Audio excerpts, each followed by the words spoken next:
The Arxian Council chambers fell silent as Admiral Vexthor's hologram flickered before them. His crystalline features, usually sharp and composed, showed obvious distress. "Honorable Council, we've discovered something unprecedented at the edge of the Outer Rim." The Council of the Great Three, representing the most powerful slave-trading empires in the galaxy, leaned forward in their ornate chairs. They had conquered countless species, turning proud civilizations into mere commodities. But something in the Admiral's voice gave them pause. "A new species?" First Speaker Tal clicked his mandibles expectantly. "Hardly unprecedented, Admiral. Not just any species, First Speaker. They call themselves humans. They've colonized 17 systems in just under a century. But that's not what concerns me." The Admiral's hologram gestured, bringing up readings that made even the veteran council members shift uncomfortably. "They live on what we'd classify as a Class 12 death world. Their home system's radiation levels alone should have killed them millennia ago." Second Speaker Mirasha, her scaled skin reflecting the hologram's blue light, scoffed. "Death worlders are nothing new, Admiral. The Krith were from a Class 8 world, and they broke easily enough. With respect, Speaker, you don't understand." Vexthor's voice hardened. "They didn't just survive their death world, they mastered it. Their engineering capabilities exceed anything we've seen. They have ships that dwarf our largest vessels, yet move with the agility of fighters. Their weapons." He paused, composing himself. "They have orbital platforms that could crack a planet's crust." The council chamber erupted in murmurs. Third Speaker Zen, the oldest among them, raised a gnarled hand for silence. "Your recommendation, Admiral? We cannot approach them as we have others. Direct confrontation would be inadvisable. But I believe I have a solution." Vexthor's hologram smiled, a gesture that never looked quite right on his crystalline face. "They're explorers, driven by curiosity. They seek diplomatic relations, trade, cultural exchange. We can use that." The plan took shape over the next hours. The Great Three would approach humanity as equals, offering friendship and knowledge. They would hide their true nature, their vast slave empires carefully concealed behind shell corporations and puppet states. They would learn humanity's weaknesses, study their defenses, and when the time was right. But they had made a crucial mistake. As the council plotted, a small human research vessel drifted silently in the nearby asteroid field, its experimental stealth systems proving far more effective than anyone had anticipated. Dr. Sarah Chen, xenoanthropologist and first contact specialist, watched the translated feed with growing horror. "Send it all," she sub-vocalized to her ship's AI. "Every second of footage, every translation. Send it to Fleet Command now." As her quantum-encrypted transmission raced across the void, the Council continued their planning, unaware that their fundamental assumption was flawed. They thought humanity's greatest strength was their technology, their ships, their weapons.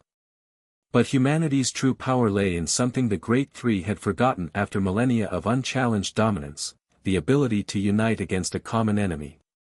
The Great Three would learn, far too late, that humans didn't just survive their death world.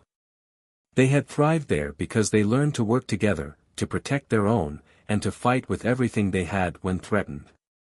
They were about to discover that humanity's response to seeing others in chains wasn't fear, it was rage.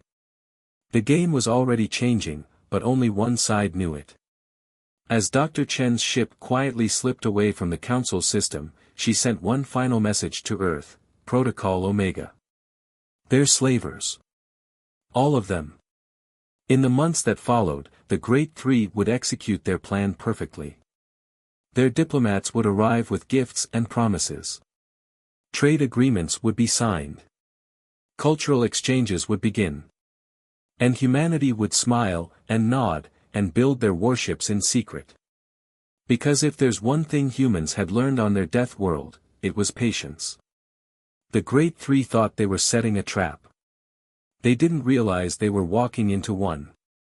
3 years of careful diplomacy had lulled the Great Three into a false sense of security. On the surface, humanity appeared to be everything they'd hoped: eager traders, willing to share technology, seemingly naive to the darker currents of galactic politics. Behind closed doors, the Council was already dividing up human territories for future conquest. That illusion shattered on a quiet morning in the Perseus Arm.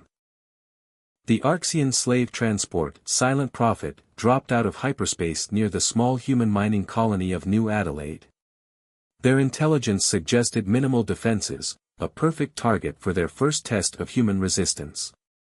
Captain Ixil allowed himself a moment of satisfaction as his ship's sensors showed only a handful of civilian vessels and orbital platforms. "Begin jamming procedures," he ordered. "Prepare boarding parties." The response came not from his crew, but from the void itself. "Attention Arxian vessel," a calm human voice transmitted on all frequencies. "You are in violation of UEF space and are engaged in illegal slave trafficking. Power down your engines and prepare to be boarded." Ixil laughed. Their intel showed no military presence in this sector. "This is a registered merchant vessel conducting legitimate business. Your accusations are..." The space around his ship rippled as 30 human warships decloaked simultaneously. They had been there the whole time, hidden by technology the Great Three hadn't believed possible. The smallest was twice the size of his transport. "Let me rephrase," the human voice continued, still eerily calm. "You are carrying 342 enslaved beings from 6 different species. Your cargo holds have been specifically modified for sentient transport. We have detailed scans of your containment cells and control collars. This is your final warning. Power down, or be destroyed." Panic erupted on Ixil's bridge as weapons locked onto his ship from all directions. But worse than the guns was the dawning realization: the humans had known. They'd known everything, from the beginning. In the lead human vessel, Admiral Sarah Chen, no longer posing as a simple xenoanthropologist, watched the Arxian ship with cold satisfaction. The intelligence she'd gathered 3 years ago had set this in motion, but the Great Three had done the rest themselves. Every diplomatic meeting had been monitored. Every trade delegation scanned. Every cultural exchange documented. "They're powering weapons," her tactical officer reported. "Of course they are," Chen sighed. "They still think we're bluffing. Execute Operation Chainbreaker." Across human space, the same scene played out simultaneously at 30 different locations. Slave ships, thinking they'd found easy targets, discovered they'd walked into carefully laid traps. The Great Three had thought they were testing humanity's defenses. Instead, humanity had used their own greed to lure out their slave transport network. The Silent Prophet managed to fire once before precision strikes disabled its engines and weapons. As marine boarding parties breached its hull, the ship's black box recorded Captain Ixil's last transmission to the Council. "The humans, they're not what we thought. They're not naive, they're patient. They're not disorganized, they're cunning. They're not..." The transmission cut off as armored humans stormed the bridge. But by then, the message was already too late. In the Council chambers, alarms blared as reports flooded in from across the galaxy. 30 ships lost. Thousands of slaves freed. But worse than the immediate losses was the revelation: humanity had been preparing for this moment for 3 years. Every trade agreement had been a cover for gathering intelligence. Every diplomatic mission had mapped their defenses. Every cultural exchange had identified their weaknesses. "Impossible," first speaker Tal chittered. "They couldn't have hidden this level of military buildup." But they had. Because while the Great Three had spent millennia growing complacent in their power, humanity had never forgotten the lessons of their death world: appear weak when you are strong, and strike when your enemy least expects it. As Chen supervised the liberation of the slaves from the Silent Prophet, her calm officer reported a transmission from Earth. The message was brief: just 3 words that would send shockwaves through the galaxy. Phase 2 approved. The Great Three had thought they were dealing with naive newcomers to galactic politics. Instead, they had provoked a species that had turned deception into an art form, patience into a weapon, and righteous fury into a force that would reshape the galaxy. The chains were breaking. And this was only the beginning. The Great Three had never experienced anything like the storm that followed. They had expected retaliation, raids, perhaps, or diplomatic sanctions. What they got was something unprecedented in galactic history, a perfectly coordinated campaign that struck at the very foundations of their power. Admiral Chen stood on the bridge of the UES Liberator, watching tactical displays light up across 3 sectors of space. Phase 2 wasn't just a military operation, it was the culmination of 3 years of preparation that went far beyond simple combat. "Status report," she commanded, her voice steady despite the weight of the moment. "Freedom nodes activating across all target sectors," her XO reported. 70% of slave control systems are already down. The override codes worked perfectly. That had been humanity's first masterstroke. While trading with the Great Three, they'd inserted backdoors into every piece of technology they'd shared. The control systems that kept billions of slaves in chains were now being turned off by the very upgrades their masters had eagerly installed. But the real genius lay in what came next. "Resistance cells report ready," communications announced. "Broadcasting the signal now." Across thousands of worlds, hidden quantum communicators activated. For 3 years, human, cultural exchanges had actually been making contact with slave populations, setting up underground networks, and preparing them for this moment. Now, billions of slaves were receiving instructions, maps, and security codes that would lead them to safety. In the Arxian capital, third speaker Zen watched in horror as reports flooded in. How are they coordinating this? It's impossible to synchronize actions across such distances. The answer lay in another human deception. Their ships' navigational beacons were actually nodes in a vast quantum communication network, allowing instant coordination across the galaxy.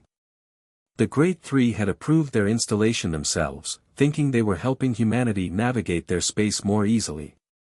On the Liberator, Chen received word that the first wave of refugees was reaching the designated safe zones. Human ships weren't just attacking slave facilities, they were conducting the largest evacuation in galactic history. Each military strike was precisely calculated to open corridors for escape. "Incoming transmission from the Council," communications reported. "They're demanding we cease operations immediately or face consequences." Chen allowed herself a small smile. "Send them the prepared response." Across every screen in Council space, a simple message appeared: "For too long, you have profited from the suffering of others. You assumed your power would protect you forever. You were wrong. We are humanity, and we do not recognize your authority. We do not fear your threats. And we will not stop until every chain is broken." The message was followed by detailed evidence of the Council's crimes, broadcast on all frequencies. Another part of the human plan, while fighting the slavers, they were also waging an information war, ensuring that every species in the galaxy knew exactly what the Great Three had been doing. In the depths of a slave processing center on Arxia Prime, a young Krith named Vax watched in amazement as his control collar suddenly deactivated. Moments later, hidden panels in the walls slid open, revealing caches of weapons and supplies left by human maintenance workers months ago. A hologram appeared, showing escape routes and security patrol patterns. This was humanity's true weapon, not just their ships and guns, but their ability to turn the Great Three's own systems against them. Every security upgrade had been a Trojan horse. Every trade deal had inserted infiltrators. Every diplomatic meeting had gathered intelligence. As the first day of Phase 2 drew to a close, Chen received the preliminary statistics: 3 million slaves freed, 40 major facilities captured, and not a single civilian casualty on either side. The precision of the operation was unprecedented, but then, they'd had 3 years to plan every detail. Message from Earth Command, her XO reported. They're asking if we need reinforcements. Chen looked at the tactical display, watching as more green lights appeared, representing successful liberations. Tell them we're proceeding exactly as planned. And remind our forces, this isn't about revenge. We're here to free people, not punish their oppressors. That was the final piece of humanity's strategy, the thing the Great Three couldn't understand. This wasn't just a military campaign, it was a rescue operation on a galactic scale. Every strike was designed to minimize casualties while maximizing the number of people freed. Because humanity hadn't just brought their weapons and technology to this fight. They'd brought something the Great Three had forgotten existed, hope. The Great Three had ruled the galaxy through fear for millennia. Now, for the first time, they were the ones who were afraid. Their response was as brutal as it was desperate. Multiple hyperspace signatures detected, announced the sensor officer aboard the UES Liberator. They're deploying everything they have. Admiral Chen watched as the tactical display filled with red icons. The Great Three had gathered their entire combined fleet, over 10,000 ships, for a massive counterattack. It was exactly what humanity had expected them to do. Send the signal, Chen ordered. Execute Phase 3. The Great Three's fleet commanders were confident in their overwhelming numbers. What they didn't know was that humans had spent the last 3 years studying their tactics, their technology, and most importantly, their assumptions. The first surprise came when the Great Three's ships fired their main weapons. Instead of the expected devastation, their energy beams dissipated harmlessly against human shields. During those years of trade agreements, humanity had been analyzing their weapons technology, developing perfect countermeasures. The second surprise was worse. The human ships began to transform. Sections that had appeared to be standard hull plating unfolded into massive weapon arrays. Engineering compartments revealed themselves to be drone bays. What had seemed to be a badly outnumbered defensive fleet suddenly bristled with firepower that shouldn't have been possible in ships that size. Impossible, snarled Fleet Master Crix as his flagship sensors tried to make sense of what they were seeing. Their ships can't hold that much power. But they could, because humans had learned something else during their years on their death world, the art of making spaces bigger on the inside than they appeared on the outside. Every human ship was a masterpiece of dimensional engineering, packing the firepower of a fleet into a single vessel. The battle that followed would be studied in war colleges for centuries.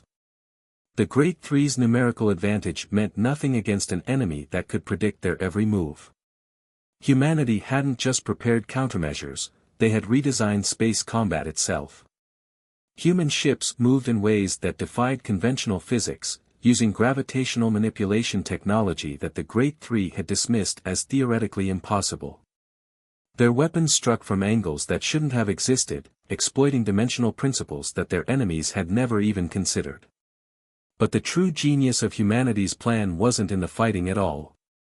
As the Great Three committed their forces to this massive battle, Phase 3 was unfolding across their territory. Every slave world they'd left poorly defended was being liberated. Every hidden facility they thought was safe was being exposed. Sir, Chen's tactical officer reported, the enemy fleet is attempting to retreat. Let them, Chen replied. They've served their purpose.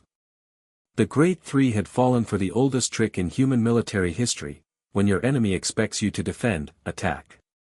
While they had gathered their forces for this grand battle, humanity had achieved their real objectives elsewhere.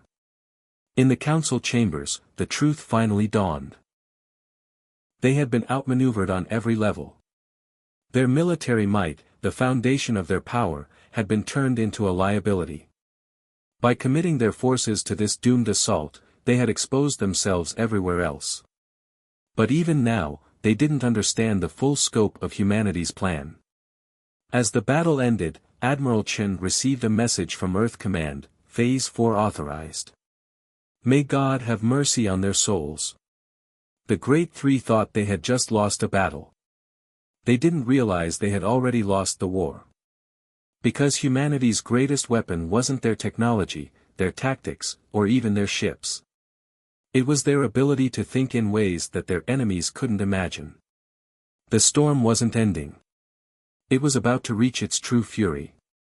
Phase 4 wasn't what the Great Three expected. They had braced for annihilation, for vengeance, for the fury of a species they had gravely underestimated. What they got instead was silence. Complete, absolute silence. Every human ship simply vanished. Their quantum communication network went dark. All trade stopped. Every human presence in Great Three space disappeared as if it had never existed. But in their place, they left something far more devastating than any weapon. The truth. Play it again, first speaker Tal demanded, watching the message that was now broadcasting continuously on every frequency, in every language, across every world in their territory. Admiral Chen's face appeared on the screen, her expression not angry, but disappointed. To all citizens of the Great Three's territories, we are humanity. For 3 years, we have gathered evidence of the atrocities committed by your leaders. This evidence is now freely available to all. We are not your enemies. We are not here for conquest. We offer you a choice. The message continued, laying out in clear, simple terms what the Great Three had done, and what humanity was offering: freedom. Not just for the slaves, but for everyone. The transmission included technical specifications for disabling control collars, security codes for governmental systems, and detailed plans for establishing free societies. In the core worlds, riots broke out as citizens who had been kept ignorant of their empire's true nature learned what had been done in their name. On slave worlds, the final pieces of humanity's plan fell into place as hidden caches of supplies and weapons were discovered exactly where they needed to be. The Great Three's power had always rested on two foundations: their military might, and the ignorance of their own people. Humanity had destroyed both, not with weapons, but with knowledge. "We're losing control of the outer systems," reported an aide in the council chambers. "Our own military is refusing orders. They're helping the slaves escape." This was humanity's true masterstroke. During those 3 years of preparation, they hadn't just been gathering intelligence and planning military strikes. They had been making connections, showing people a better way, planting the seeds of revolution in the hearts of the Great Three's own citizens. In orbit above Arxia Prime, Admiral Chen watched as the Empire began to crumble from within. Status report on Phase 4. Better than projected, her XO replied. 80% of occupied worlds are already in open revolt. The Great Three's own people are demanding their leader surrender. Chen nodded. This was why humanity had withdrawn their forces. The greatest victory wasn't destroying your enemy, but making them realize they had been wrong. The Great Three couldn't be defeated by external force, they had to be transformed from within. In the end, it wasn't human weapons that brought down the mightiest empire the galaxy had ever seen. It was human ideas, freedom, dignity, the right of all sentient beings to choose their own path. The Council's final transmission was brief: we surrender. We request, we beg for mercy. Humanity's response was equally brief: mercy was always part of the plan.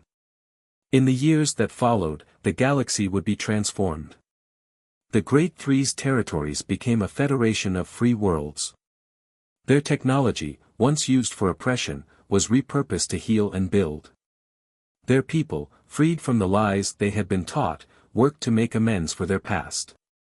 And humanity? They did what they had always done. They helped, they taught, they protected. Because that was the final truth the Great Three had never understood. Humans hadn't become strong by conquering their death world. They had become strong by learning to work together to survive it. As Admiral Chen stood on the bridge of the Liberator one last time, watching the sun rise over a free Arxia Prime, she remembered something her grandfather had told her: the strongest chains are the ones people don't know they're wearing. Break those, and you free not just their bodies, but their minds. The Great Three had thought humans would be easy slaves. Instead, humans had shown the galaxy what true freedom meant. And that was a force greater than any empire.